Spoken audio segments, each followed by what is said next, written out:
महाकाय सूर्यकोटि समप्रभ निर्विघ्नं कुरु मे देव सर्वकार्येषु सर्वदा। जब रात होती है तो हम एक दिया जला लेते हैं और उसकी रोशनी में खुद को महफूज समझते हैं, मगर उस रोशनी के करीब जो अंधेरा है वो अपने अंदर बहुत सारी कहानियां समेटे हुए है और इन्हीं कहानियों को आपको लेकर आता है रात के अंधेरे में।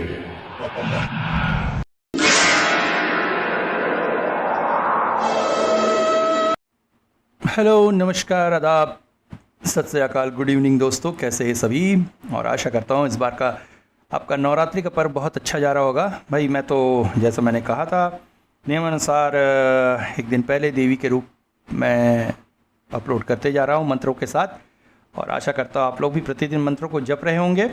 और हाँ दोस्तों, जैसे कि मैंने लिखा था एक कॉन्टेस्ट में मैंने भाग लिया है, तो भाई आप लोगों का सपोर्ट चाहिए। बहुत से लोगों ने सपोर्ट दिया जिनका तहे दिल से धन्यवाद।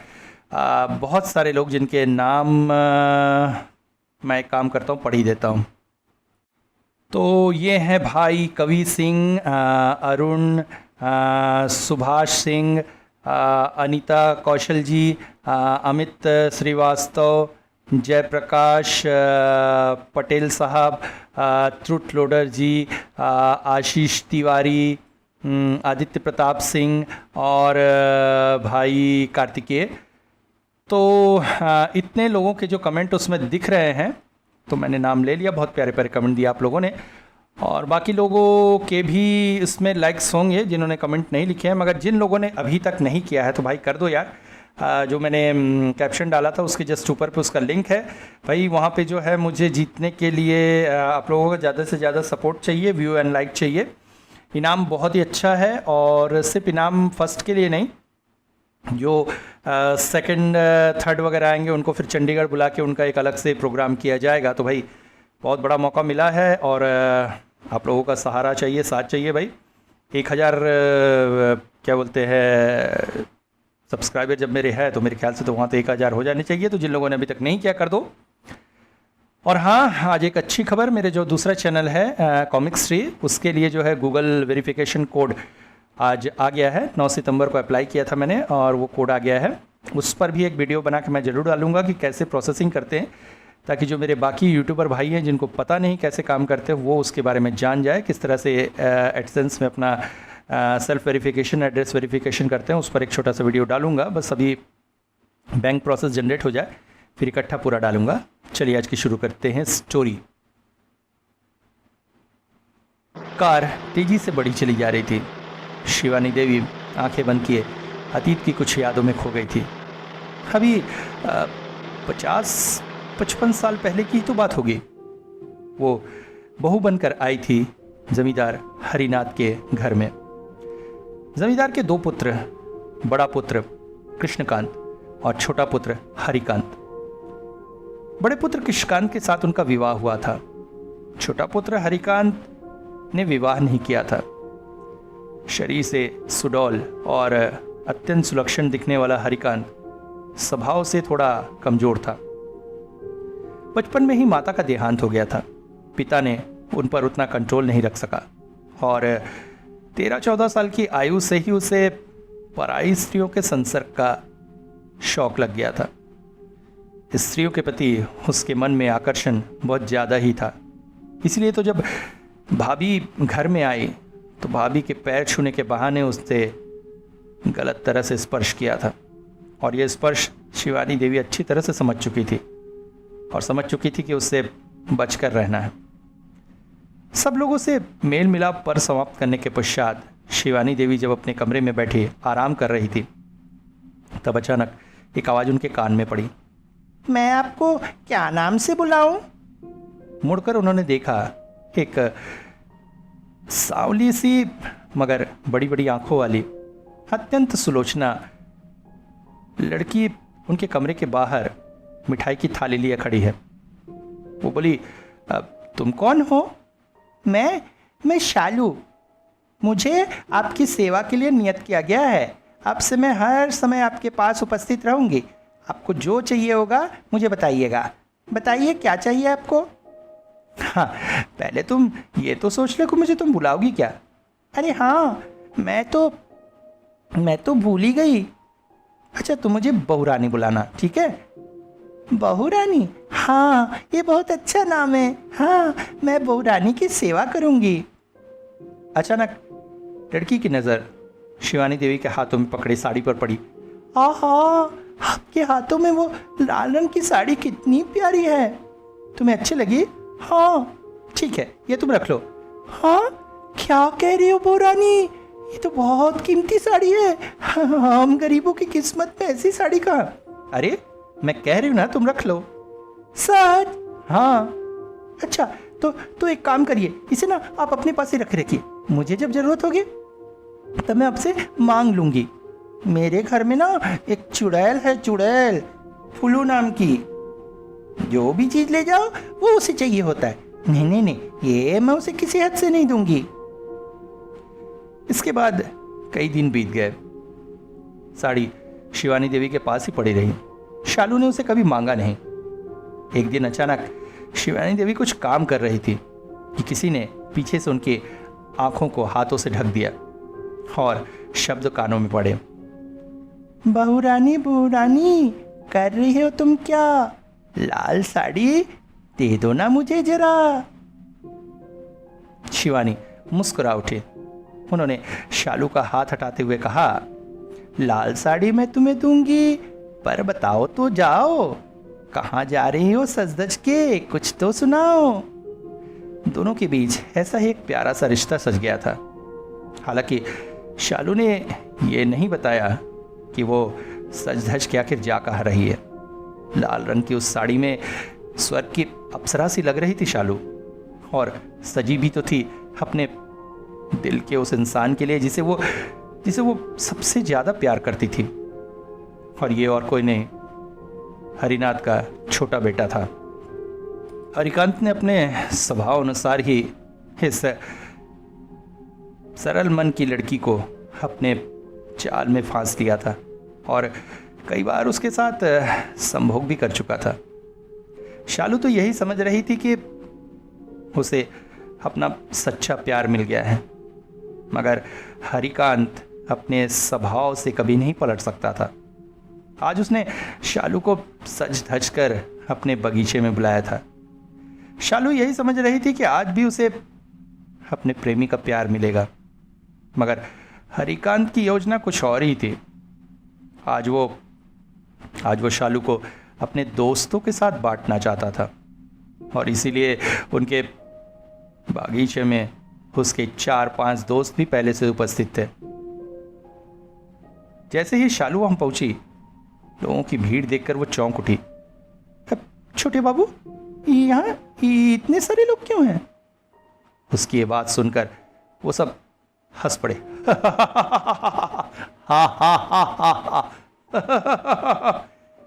उनकी हंसी से शालू को समझते देर न लगी कि उनकी नीयत ठीक नहीं है। वो तेजी से वहां से भागने लगी, मगर वो नर पिशाच उसे भागने नहीं देना चाहते थे। वे सब दौड़कर उसे घेर लिए। कहाँ जा रही हो?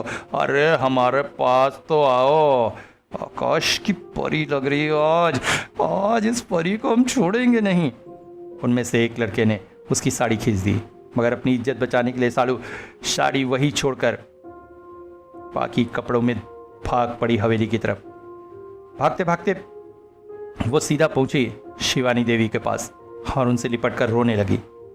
फिर बड़ी मुश्किल से उसे चुप कराकर शिवानी देवी ने सारी घटना सुनी। अचानक ही उनकी आंखें खुल गई। कार हवेली के सामने जाकर रुकी थी। शिवानी देवी उतरकर सीधे हवेली के अंदर चली गई। अपनी माँ को अचानक आया देखकर वैभव चौंक उठा। अरे माँ, तुम्हें आना ही तो हमारे साथ आ जाती, अलग से आने के लिए। देखो, अभी तुम मुझसे कुछ बातें मत करो। तुम्हारी बेटी कहाँ है? तिन्नी। देखो वैभव, तिन्नी के ऊपर बहुत खतरा है। इस गांव की अभिशाप अब उस पर लगने वाला है। हमें किसी भी तरह से उसे बचाना होगा। माँ, तुम फिर शुरू हो गए अपनी आदिम पुरानी बातें लेकर। देखो वैभव, मैं बहुत दिन से तुम लोगों की बातें सुन रही हूं, मगर अब मैं तुम्हारी कोई बात नहीं सुनूंगी।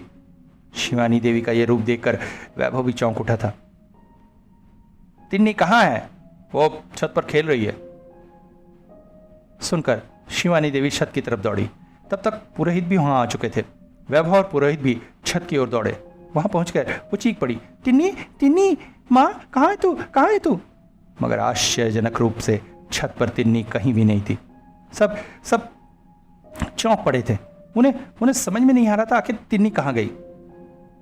सभी तेजी से चलकर नीचे आए। तभी अचानक फुलवा वहां प्रकट हुई। अरे माँ जी, आप कब आई? ओहो, थकी हारी आई होंगी। ठीक है, मैं खाने का प्रबंध करती हूँ। अच्छा, आप रात में क्या खाएंगे, रोटी के तिन्नी बेटिया जैसे भात? भात का नाम सुनते ही शिवानी देवी जैसे चौंक पड़ी। फुलवा, एक बात अच्छी तरह से ध्यान में रख लो, जब तक मैं इस गांव में हूं इस घर में भात नहीं बनेगा। तभी अचानक तिन्नी के गाने की आवाज गांव में पड़ी और यह आवाज आ रही थी रसोई की तरफ से। वो सभी दौड़ पड़े रसोई की तरफ और रसोई के अंदर का दृश्य देखकर सब कांप उठे। सामने चूल्हे में पांव डाले बैठी हुई थी तिन्नी। उसके पांव लकड़ी की तरह धू धू जल रहे थे और उससे निकल रही अग्नि से चूल्हे पर उबल रहा था भात का एक पतीला। अचानक अपनी दादी को देखकर बोली, तुम्हारे लिए भात बना रही हूँ बहू रानी, तुम खाओगी ना भात? तुम्हें तो भात खाना ही होगा। उस दिन के बाद शालू को फिर खोजा नहीं जा सका। मेरा विश्वास है हरिकांत ने अपने दोस्तों के साथ मिलकर शालू के साथ अत्याचार किया और फिर उसे मारकर कहीं फेंक दिया। शालू की लाश फिर कभी मिल न सकी। मगर इसके बाद आश्चर्यजनक तौर पर हरिकांत और उसके एक दोस्त आत्महत्या करने लगे। मगर इसमें मेरी बेटी का दोष कहाँ है माँ जी? अंकिता बिलक उठी। क्यों पड़ी हुई है? अभी तक कुबड़ी दादी माँ चुपचाप थी। वो बोल पड़ी, सिर्फ तुम्हारी बेटी नहीं, इस गांव की हर बेटी पर उसका अभिशाप है। वो उसे मार डालेगी अगर पूर्णिमा की रात वो भात खाती है। मगर ये नहीं समझ में आ रहा है कि पूर्णिमा को छोड़कर दूसरे दिन तो वो कभी ऐसा नहीं करती थी। मुझे लगता है किसी ने उसे फिर से जगा दिया है। अब सब खत्म हो जाएगा, सब खत्म हो जाएगा, कोई नहीं बचेगा। तुम्हारे खानदान के पाप का फल अब भोगेगा ये सारा गांव। अचानक वैभव बोल पड़ा, अच्छा एक बात मुझे समझ में नहीं आ रही है, आखिर भात के साथ उस पिशाचिनी का रिश्ता क्या है? आखिर भात खाने वाली को ही वो क्यों मारती है? तभी अचानक पुरोहित उस कमरे में आए। उनके साथ एक 30-32 वर्ष का व्यक्ति था। चेहरे में तेज, आंखों को देखकर ऐसा लगता था उनकी मन की गहराई को भांप पाना असंभव है। अचानक वो बोले, बहूरानी, ये है शुभंकर, तुम्हारे कुलगुरु का नाती। कुलगुरु तो अब नहीं है, मगर इस मुसीबत में यही है जो आपकी मदद कर सकता है। उस व्यक्ति ने सबको हाथ जोड़कर नमस्कार किया। नमस्कार, मैं बच्ची को एक बार देख सकता हूँ? वैभव बोला, हाँ आइए, वो ऊपर सो रही है। वैभव आगे बढ़ रहा था मगर शुभंकर अपनी जगह से एक कदम ही नहीं हिला। उसकी आंखें जैसे फटे जा रही थी। वो बोला, आप लोगों ने लड़की को अकेला रख दिया है? आप लोगों का क्या विवेक बुद्धि सब लोप हो गई है? अपने हाथों से बच्ची को मुसीबत में डाला है। चलिए जल्दी चलिए। शुभंकर के साथ साथ सभी तेजी से ऊपर की तरफ गए।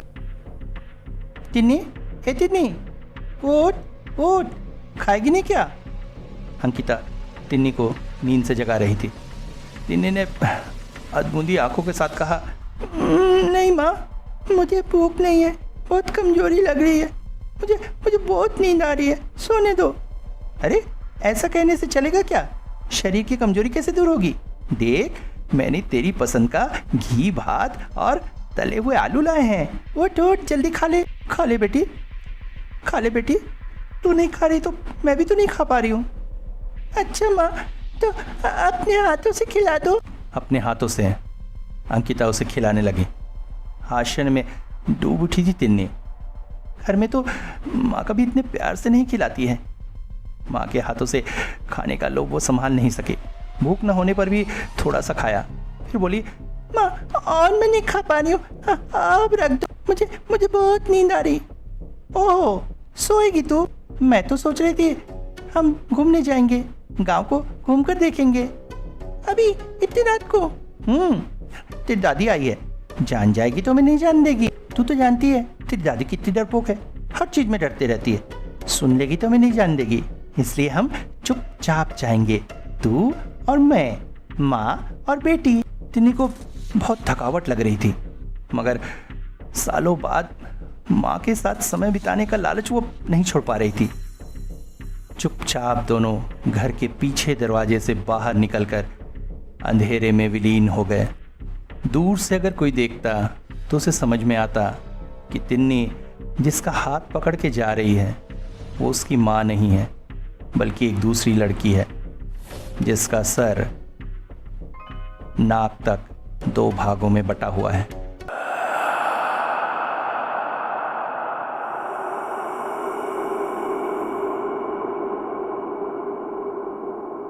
और उसके पुतली विहीन सफेद आंखें अंधेरे में भी चमक रही है।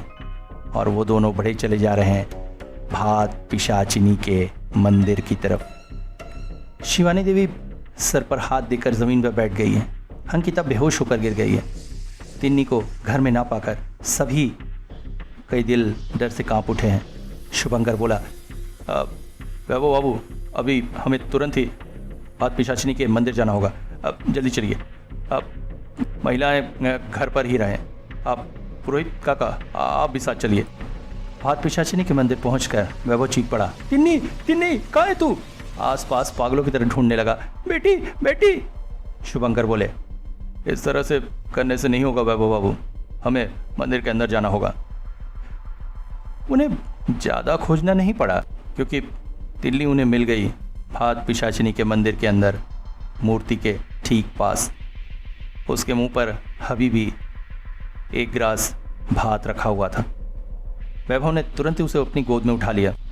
उसके सांसों को महसूस करके पाया गया कि अभी भी प्राण उसके शरीर में है, मगर हाँ उसे होश में नहीं लाया गया। अचानक ही वैभव की नज़र मूर्ति पर पड़ी। ओह, तो यह है वो मूर्ति। हाँ वैभव बाबू, आपके परिवार का अभिशाप है यह। हमारे पास समय बहुत कम है, हमें बहुत जल्द उसे फिर से बांधना होगा। मगर मगर मगर वह कुछ नहीं, आप किसी भी तरह से मेरी बेटी को बचाइए। देखिए, मुझे तिन्नी का थोड़ा सा खून चाहिए होगा। खून? हाँ, बहुत थोड़ा सा खून, डरिए मत। देखिए, तिन्नी के खून का स्वाद उसे मिल गया है, उसे अपने शिकार के रूप में वो पाना चाहती है। तिन्नी के खून का भक्षण किए बिना वो कहीं नहीं जाएगी, इसलिए बहुत थोड़ा सा खून लेंगे हम और उसे भात सान कर भोग के रूप में उसे चढ़ाएंगे। आप पुरोहित काका, आप जल्दी से एक थाली भात का इंतज़ाम कीजिए। बिना एक शब्द बोले पुरोहित वहाँ से चले गए।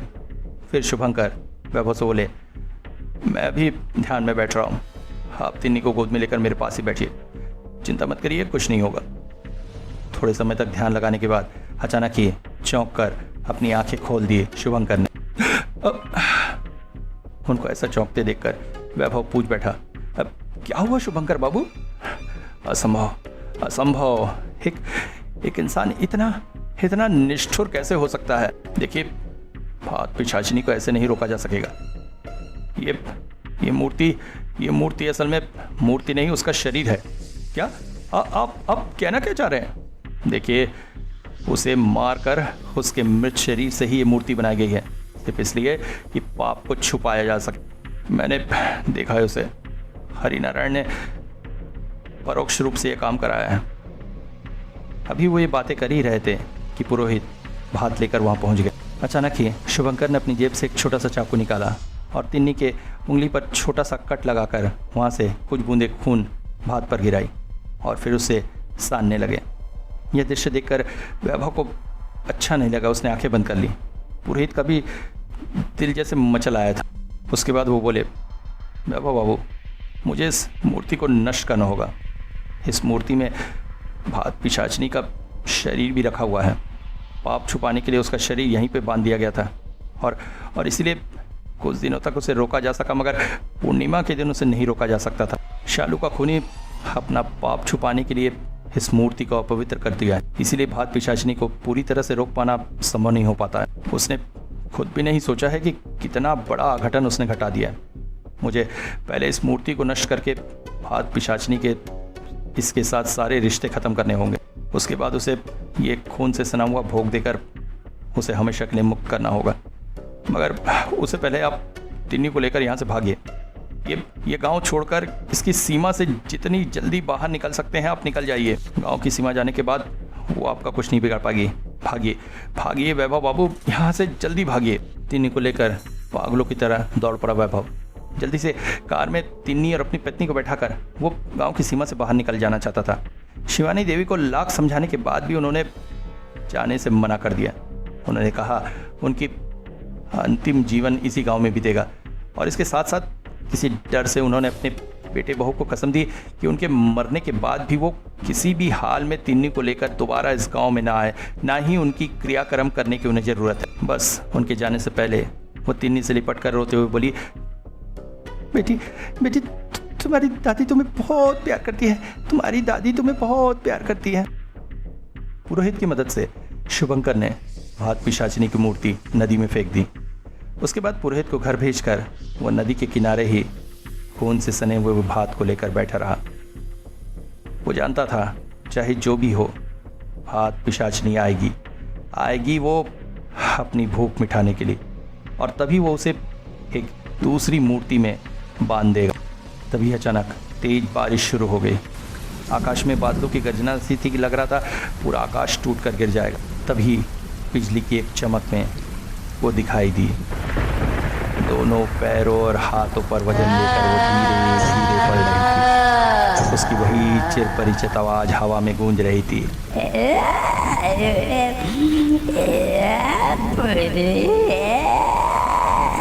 और फिर खून से सने हुए उन भात को वो खाने लगी। शुभंकर जैसे सांस बंद किए हुए बैठा हुआ था, इंतज़ार कर रहा था उस घड़ी का। अब और अचानक ही उसने अपने झोले में से एक स्त्री की मूर्ति निकाली। अब वो इस मूर्ति में भात पिशाचिनी को हमेशा के लिए बांध देगा। वो बस मंत्र पढ़ने ही वाला था कि तभी अचानक एक अनचाही घटना घट गई। अचानक ही किसी ने एक धारदार हथियार से शुभंकर की गर्दन पर जोरदार वार किया।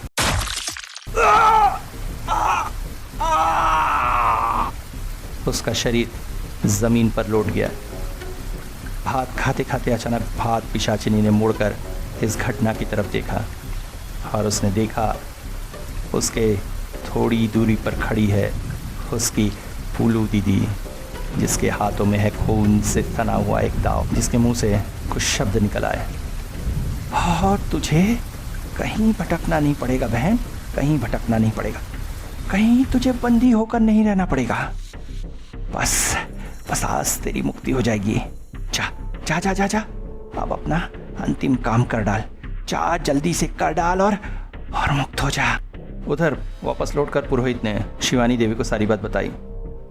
वो मनी मन थोड़ा सा आश्वस्त हुई। आज रात के बाद उनके ससुर के परिवार पर लगा ये अभिशाप हमेशा के लिए खत्म हो जाएगा। कुबड़ी दादी भी सुनकर बोली, चलो अब गांव में शांति होगी, मौत का तांडव खत्म होगा, बहू रानी खत्म होगा। अब आप निश्चिंत होकर रहो और कोई चिंता मत करना, और कोई चिंता मत करना। अब आप मुंह में कुछ दीजिए, सवेरे से तो कुछ नहीं खाई है। मैं आपके लिए 2 रोटियां ले आती हूँ। रोटी? नहीं, आज रात को हम सब भात खाएंगे, एक साथ मिलकर भात खाएंगे। मैं सब पकाऊंगी, तुम सारी व्यवस्था करो, जाओ। उसके बाद इस रात के समय भी शिवानी देवी स्नान करने चली गई, और जब वो रसोई में पहुंची तो पाया कि कुबड़ी दादी ने सारा इंतज़ाम करके रखा है। उन्होंने तुरंत ही एक हांडी में भात चढ़ाया। कुछ देर बाद भात उबलने भी लगा। तभी उन्हें लगा वैभव को एक बार फ़ोन करना चाहिए। यही सोचकर वो मोबाइल लेकर रसोई से बाहर की तरफ जाने वाली थी कि अचानक उनके कानों में एक आवाज़ आई।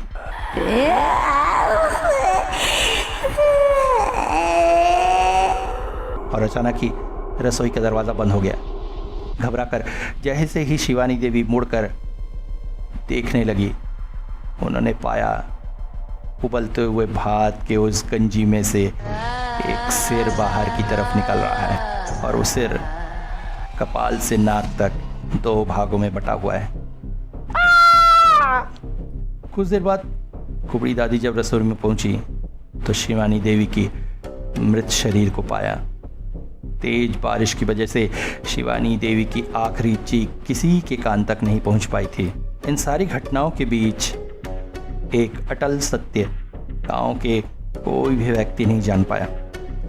गांव वाले कभी ये नहीं समझ पाए कि आखिर इस निरीह वृद्धा को भात पिशाचिनी ने क्यों मारा। जिंदा रहते जिस शालू से बुहरानी का इतना प्यार था, अंत में वो शालू ही अपने हाथों से उस बुहरानी को मार गई।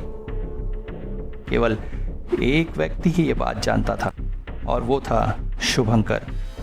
उसने अपने ध्यान में सब कुछ देख लिया था, मगर उसकी मौत के साथ साथ ये राज भी दफन हो गया। सिर्फ हरि कुमार ही नहीं, शिवानी देवी भी अपने देवर को चाहने लगी थी। पति तो कामकाज में इतना व्यस्त रहता था कि उसे कभी प्यार दे ही नहीं पाया।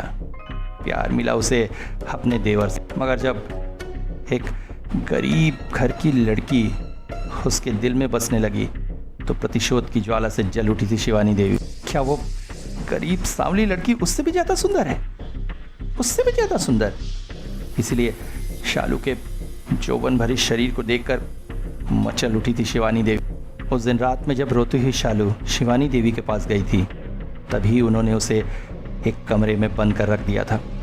उसके हाथ पांव बांध कर रखे जाते थे और वो कमरा ठीक वहीं था जहां आज भात पिशाचिनी का मंदिर। 3 हफ्ते तक उस कमरे में उसे बांध कर रखा था उन्होंने।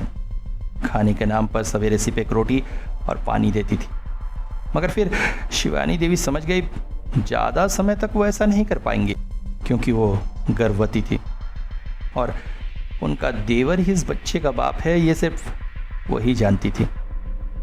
जमींदार घर में खुशी मनाई जा रही थी। अब अपनी इस दशा की वजह से वो बार बार शालू के पास नहीं जा सकती थी, इसलिए उन्होंने सोचा आज उसे ख़त्म कर देना ही उचित होगा। मगर उसे ख़त्म करना कोई आसान बात नहीं थी। उस दिन वो चावल और सब्जी लेकर उस कमरे में पहुंची। शालू के हाथ पांव खोलकर हाथ जोड़कर बोली, शालू, मैं माँ बनने वाली हूँ, इसलिए मैं नहीं चाहती कि मेरी संतान पर किसी प्रकार के पाप का असर पड़े। मैं तुझे मुक्त कर देती हूँ। आज हम दोनों मिलकर एक साथ खाना खाएंगे। तू मेरे लिए खाना पकाएगी ना? सरल मन की शालू को लगा शायद उसकी बुहरानी ने उसे माफ कर दिया है। दुर्बल शरीर लेकर भी वो उठी और पास ही के एक छोटे से चूल्हे में चावल पकने के लिए चढ़ा दिया। फिर हंसिया लेकर बैठ गई सब्जी काटने। उसे बहुत भूख लगी है। भात की खुशबू उसके मन को विचलित कर रही है, मगर जल्दी जल्दी उसे खाना पकाना है। सब्जी काटते काटते वो अपने ही मन में बोले चली जा रही थी, मुझे पता था बुहरानी, तुम मुझसे रूठ कर रह ही नहीं सकती। तुम एक दिन मुझे अपना लोगी। तुम्हारा बेटा इस धरती पर आए ना, ये देखना मैं कैसे उस पर अपना प्यार निछावर करती हूँ। शालू के बाकी शब्द उसके मुंह पर अटक कर ही रह गए, क्योंकि शिवानी देवी ने उसे एक जोर का धक्का दिया और अचानक हुई इस घटना से खुद को न संभाल पाकर शालू सीधा सब्जी काटने के हंसिये पर जाकर गिर पड़ी